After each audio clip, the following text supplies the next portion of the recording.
마태복음 12장 46절부터 50절까지 찾으셨으면 제가 봉독해 올리겠습니다. 예수께서 무리에게 말씀하실 때에 그의 어머니와 동생들이 예수께 말하려고 밖에 섰더니 한 사람이 예수께 여짜오되 보소서 당신의 어머니와 동생들이 당신께 말하려고 밖에 서 있나이다 하니 말하던 사람에게 대답하여 이르시되 누가 내 어머니이며 내 동생들이냐 하시고 손을 내밀어 제자들을 가리켜 이르시되 나의 어머니와 나의 동생들을 보라. 누구든지 하늘에 계신 내 아버지의 뜻대로 하는 자가 내 형제요 자매요 어머니이니라 하시더라. 아멘. 자, 가족이 되어줄게 라는 제목으로 오늘 말씀 증거하도록 하겠습니다. 자, 오늘은 어버이 주일입니다. 어버이를 비롯한 모든 어르신들께 감사와 축하를 전하고요, 하나님의 은혜 가운데 영육간에 강건하시기를 축복하면서 기도합니다. 자, 어버이 주일 그리고 5월은 가정의 달이죠. 그래서 가족에 대해서 오늘은 말씀을 전하려고 하는데, 사실 여러분 이런 날이 설교자들한테는 제일 힘듭니다. 왜냐하면 설교가 너무 뻔하잖아요. 아니, 무슨 얘기를 하겠습니까? 가족에 대해서 무슨 얘기를 하겠습니까? 가정이 화목하려면 부부는 이래야 되고 부모는 이래야 되고 자식은 이래야 한다고 매년 하는 얘기를 뻔히 또 반복을 하는 거지요. 자, 그래도 이 뻔한 얘기를 해야 되는 것은 가정이 정말 중요하기 때문에 그렇고, 또 오늘 아니면 언제 우리가 또 이런 주제를 다루겠습니까? 그래서 뻔하지만 가족에 대한 이야기를 해보도록 하겠습니다. 자, 가족에 대한 설교 본문으로 가장 많이 언급되는 구절은 아마 에베소서 5장과 6장일 것 같습니다. 한번 틀어주세요. PPT로. 다 읽으면 좋겠지만 시간상 다 읽지는 못하고요. 그래서 제가 한번 앞에 화면으로 간단하게 좀 정리를 해봤습니다. 에베소서 5장 22절부터 6장 4절까지에 보면은 아내는 이렇게 해라, 남편은 이렇게 해라, 자녀는 이렇게 해라, 부모는 이렇게 해라 라고 나오는데, 자, 먼저 아내는 어떻게 하라고 합니까? 남편에게 복종하기를 죽게 하듯이 하라 이렇게 말씀합니다. 남편은 어떻게 해야 됩니까? 아내를 사랑하래요. 근데 자기 자신같이 사랑하라고 합니다. 그러면서 그리스도께서, 예수님께서 교회한 것 같이 그렇게 아내를 사랑해라 라고 말씀하십니다. 자녀들은요, 주 안에서 부모에게 순종해라 말씀하십니다. 또 부모는 어떻게 해야 됩니까? 자녀를 노엽게 하지 말고 주의 교훈과 훈계로 양육하라 라고 하나님은 이렇게 말씀하십니다. 자, 너무나도 잘 하시는 말씀이죠. 뻔한 얘기입니다. 그렇지만 이게 진리고 정답입니다. 정말 우리가 이렇게만 살면요, 우리의 각 가정들이 천국과 같은 가정, 행복한 집이 될 것입니다. 근데 이게 잘 안 되죠. 이게 들을 때는 그래, 오늘 집에 가서 이렇게 해야지 하는데 막상 집에 가면 어떻습니까? 또 잘 안 되죠. 그러면서 참 사람이 간사한 게 뭐냐면요, 이 말씀을 자기 무기로 사용을 해요. 자, 보세요. 남편들은 이렇게 하죠. 야, 봐라, 성경 말씀에 남편한테 복종하라 그러지 않았냐? 그러면 남편이 말하면 네 하면 되지, 뭐가 그렇게 말이 많냐? 이제 부인들한테 이렇게 얘기를 하는 거예요. 부인들은요, 아니, 아내를 자기 자신처럼 사랑하라고 하셨는데 자기 귀한 건 알고 마누라 귀한 줄은 모른다고 이렇게 또 맞받아치는 것이죠. 자, 그 다음에 또 이제 부모들은 이렇게 얘기합니다. 봐라, 부모한테 순종하라고 말씀하시지 않았냐? 그러니까 너네들 아빠 엄마 말 들어, 아빠 엄마가 시키는 대로 해. 이걸 이제 이제 자녀들한테 강요를 하는 거죠. 그리고요, 자녀들은 아빠 엄마 자녀를 노엽게 하지 말래요. 나 화나게 하지 마세요. 건드리지 마세요. 막 이제 이런 식으로 자기들한테만 유리한 말씀만 쏙 빼서 당신 왜 이렇게 안 하냐고 이제 상대방을 이겨먹으려 악용을 한다라는 것입니다. 여러분, 이건 아주 치명적인 오류입니다. 왜냐면요, 여러분, 성경은 거울로 사용해야지 창문으로 사용하면 안 됩니다. 자, 여러분, 거울과 창문의 차이를 아십니까? 거울은요, 나 자신을 이렇게 비춰보는 거예요. 나를 보는 거예요. 창문은요, 그 창문을 통해서 밖을 보거나 다른 사람들을 보는 것이죠. 자, 성경을 거울로 사용한다는 것은 말씀을 보면서 나 자신을 돌아보고 나한테 적용하는 겁니다. 근데 원래 그렇게 해야 되죠. 그런데 성경을 창문으로 사용하면 어떻게 될까요? 말씀을 통해서 다른 사람을 보는 거죠. 그러면서 하는 얘기가, 야, 이 말씀은 딱 우리 남편이 들어야 되는데, 이 말씀은 딱 우리 마누라가 들어야 되는데, 아니면 야, 이 말씀은 아무개 집사가 들어야 되는데, 자, 진짜 좋은 복된 말씀이면 같이 들어야죠. 그런데 우리가 보통 언제 그런 생각을 합니까? 그 사람의 죄나 잘못한 걸 찌르는 말씀이 나올 때 딱 그렇게 생각하지 않습니까? 예를 들어서요, 에베소 4장 29절에 더러운 말은 입 밖에도 내지 말라 성경이 이렇게 말씀합니다. 그러면 딱 그 얘기를 보면서 야, 이게 아무개 집사한테 주는 말씀이네. 그 집사 좀 평소에 말 좀 조심하고 아무 말이나 좀 막 하지 말고 진짜 좋은 말, 선한 말을 해야 되는데 딱 그 집사가 들어야 되는 말이네. 이렇게 생각을 한다라는 것이죠. 이럴 때 있지 않습니까? 근데 여러분 그거 아십니까? 제가 분명하게 말씀드리지만 여러분 그 사람이 꼭 들어야 된다라고 할 때 이상하게도 꼭 그 사람은 없더라고요. 이해되셨습니까? 이건 제가 경험을 해봐서 알아요. 제가 설교를 준비하다 보면은요, 말씀해가지고 이제 설교를 준비하다 보면은 계속 틀어놔 주세요. 네. 설교를 준비하고 있다 보면은요, 어떨 땐 딱 그런 생각이 들어요. 이야, 오늘 이 설교는 진짜 아무개 성도님한테 주시는 말씀이다. 이 성도님이 꼭 들어야 돼. 라고 제가 열심히 설교를 준비할 때가 있었습니다. 그러면요, 희한하게도 그 주일날은 그 성도님이 꼭 결석을 하시더라고요. 희한하게도 잘 나오시다가 딱 그날 못 나오셔요. 희한합니다. 그 성도님을 생각하면서 열심히 준비를 했는데 딱 그날 안 오시는 거예요. 처음에는 되게 아쉬웠습니다. 그분이 딱 오셔서 오늘 설교를 들었으면 참 좋았을 텐데. 근데 나중에 생각해 보니까요, 그게 아쉬워할 일이 아니라 감사한 거예요. 왜냐하면 여러분, 그거 표적 설교가 될 수 있잖아요. 표적 설교. 딱 한 사람만 찝어가지고 그 사람 들으라고. 이런 설교자가 이런 유혹에 빠질 때가 얼마나 많은지 모릅니다. 그렇게 하면서 막 강단을 무기로 삼아서 성도를 공격하는 거죠. 그런 유혹을 하나님이 아예 차단시켜 주시는 거예요. 그러니까 얼마나 감사해요. 제가 무슨 말을 드리려고 하느냐? 하나님의 말씀을 보거나 들으면 누가 들어야 한다 이렇게 얘기할 게 아니라 그 말씀으로 나 자신을 돌아보고 나 자신에게 먼저 적용을 해야 한다라는 것입니다. 더러운 말을 입 밖에도 내지 말라? 다른 사람 생각할 필요도 없어요. 내 입에서는 어떤 말이 나오고 있는가? 나는 내 입에서는 좋은 말, 선한 말, 지혜롭고 덕이 되는 말이 나오는가? 나에게 적용해야지. 그래서 남 생각할 것 없이 나만 잘하면 된다라는 것입니다. 자, 이 옆에 나오는 말씀도 마찬가지입니다. 남편이 아내 보고 자 봐라 말씀에 예수님께 하듯이 복종하라고 하지 않았냐? 그러면서 아내를 닥달할 게 아니라 아니 아내 사랑하기를 내 자신과 같이 하라고 했는데 또 예수님이 하신 것처럼 아내를 사랑하고 있는가? 하면서 나를 먼저 돌아봐야지요. 그렇죠?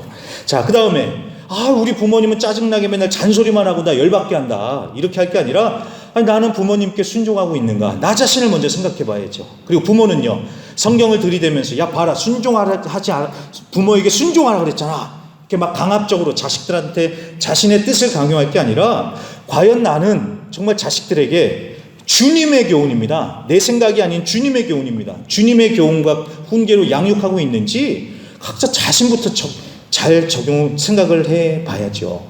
자, 성경의 말씀에 이렇게 나와 있으니까 너 이렇게 해라가 아니라 나에게 먼저 적용을 해야 된다는 겁니다. 그래서 이 말씀도 마찬가지입니다.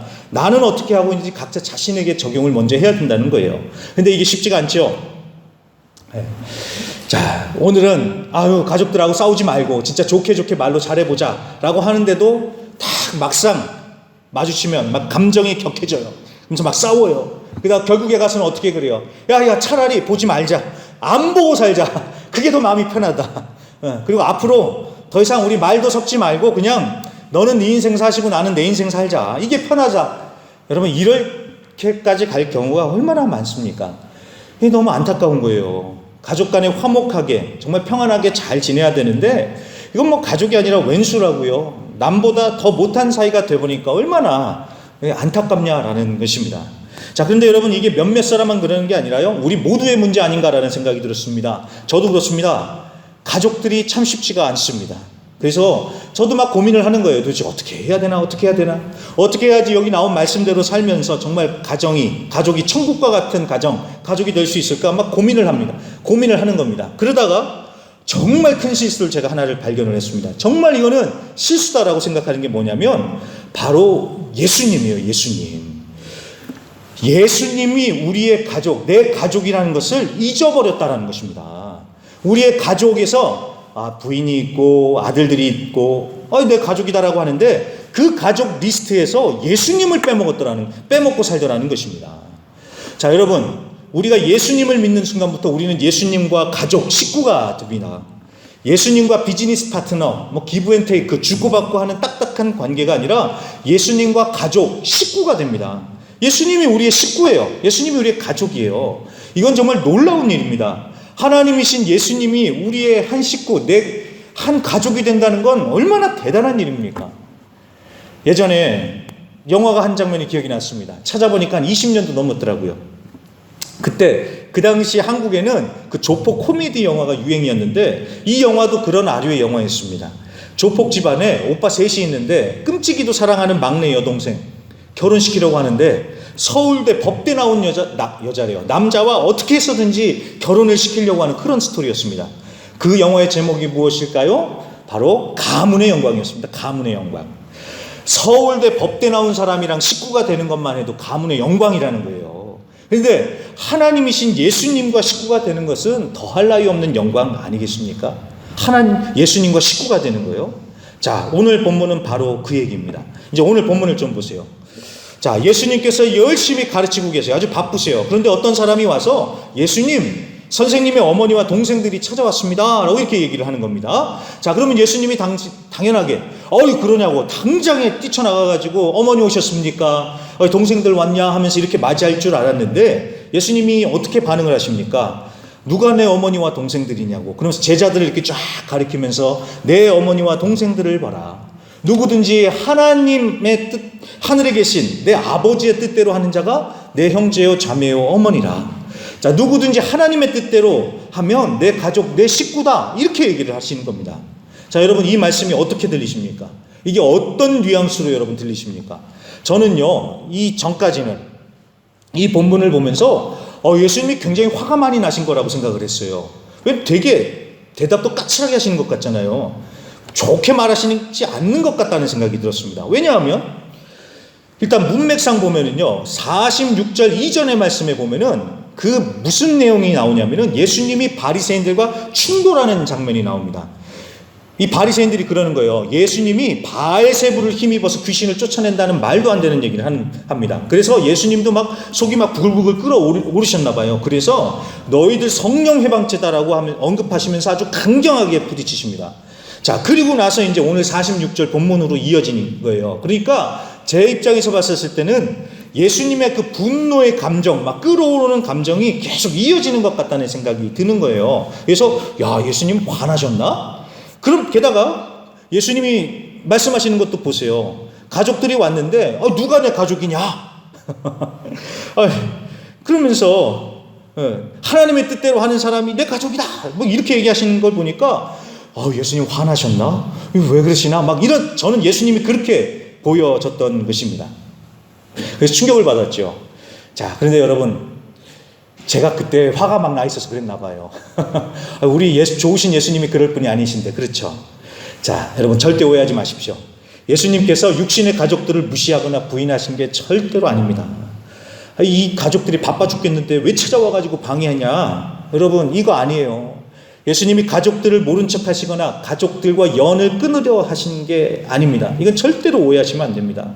설령 혹이라도요, 여러분, 이단 사이비들이 이 말씀을 근거로 해서 미혹하더라도 절대 넘어가지 마십시오.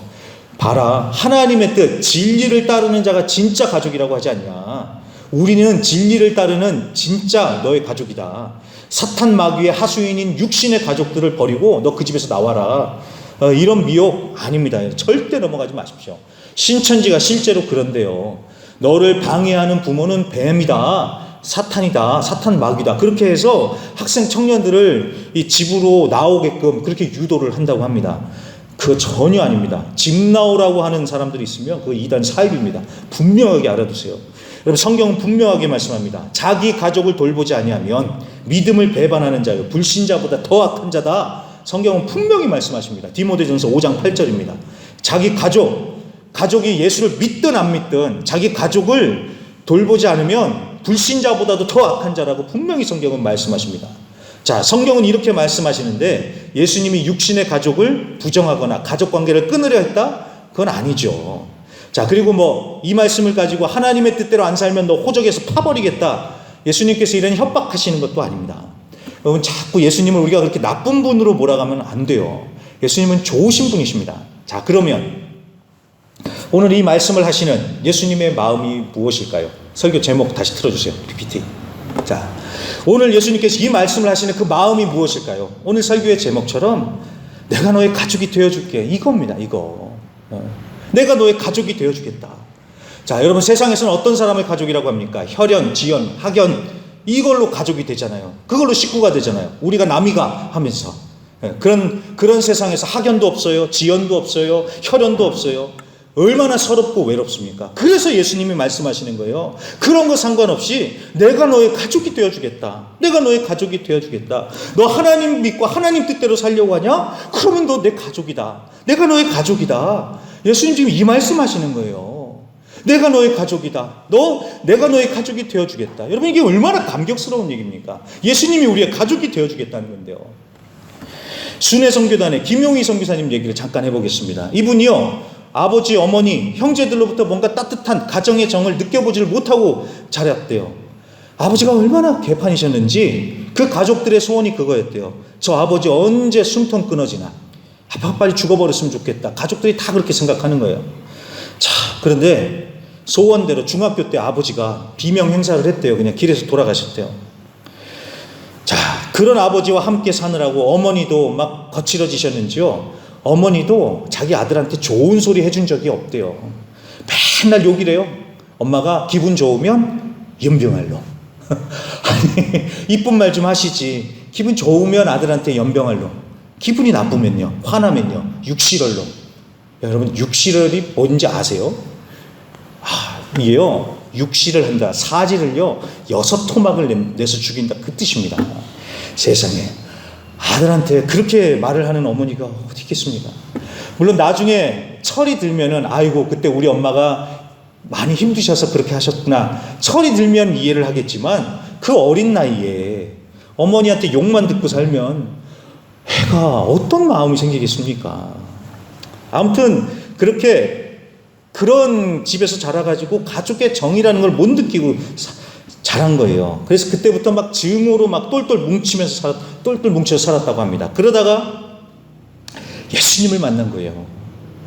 세상 누구 하나 자기를 사랑한다라고 얘기해 주는 사람이 없었는데, 부모, 가족한테도 그런 얘기를 못 들어봤는데, 예수님이 나를 이처럼 사랑한다는 얘기를 듣고 막 눈물이 흐른 거예요.